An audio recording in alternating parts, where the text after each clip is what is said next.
seeing that hate crimes are on the rise across all demographics in the United States. But I would like to take a moment in this hearing when we discuss the rise of hate crimes and bomb threats targeting the Black community specifically. Mr. Young, according to the FBI's most recently published data, there were 2,871 hate crimes against Black Americans in 2020. And that was a nearly 50% increase in 1 year over 2019.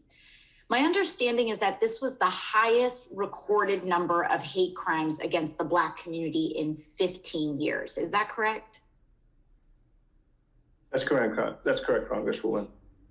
In fact, this also seems to be the largest spike in anti-Black hate crimes that has ever been recorded since the FBI started the hate crime statistics reporting in 1991. That's also correct, yes? Yes, ma'am. I'm interested a little bit about the current threats targeting Black institutions. How does this current spate of threats against HBCUs compare to those directed at them in the past?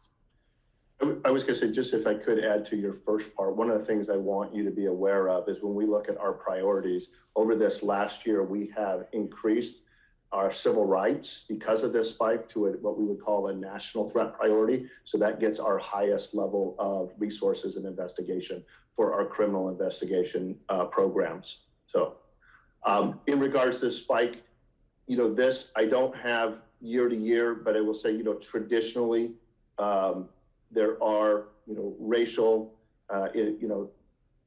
crimes directed at the African-American community, as well as the Jewish community. I think, as you know, up from one of your constituents up there, these are communities that are frequent targets, and that's why it is absolutely essential that we have clear lines of communication, that they know that what their civil rights are, and that we know that they're a priority. But I was going to say, could I add any more to your question? Thank you. I actually, if I may, I wanted to ask Mr. Hagland a quick question, and perhaps if we have time, we can go back. In January of this year, DHS published a National Terrorism Advisory System bulletin that warns that there is currently a heightened domestic violence extremism threat environment in the United States.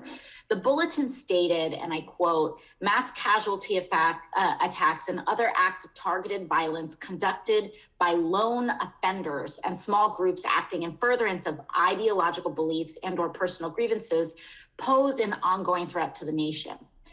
Mr. Hagland, there's a bit of friction a little bit in the language of that bulletin, because we know two things to be true.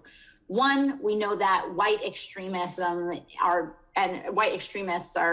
driven by violent white supremacist ideological beliefs. But two, we also know that violent white extremism poses the largest current threat to domestic security in the United States. So I'm curious about this question, or about this language that the agency is using around quote unquote lone wolves. Would it be, I think some folks would ask, wouldn't it be accurate to say that this violence isn't actually a result of lone wolves, but part of a larger concerning pattern of growing white supremacist ideology in the United States, including membership in a very large degree of digital and in-person white supremacist organizations? Thank you, Congresswoman. So I believe the intent of the document is to cover a wide spectrum. Here in the Office for Bombing Prevention, where we specifically look at bombing threats, that's where we focus our attention. And we look at instances like a Nashville type bombing, where you do have a lone individual as an example of a significant act that had cascading consequences. And then you look at these bomb threats, and obviously these are open investigations. And my FBI colleague has explained that, there's more to follow here, and that we'll see how this plays out through the investigations. But I think the intent of the document is to cover a broader perspective, but we're very narrowly focused on that bombing perspective here in the Office for Bombing Prevention. Thank you very much. I yield my time.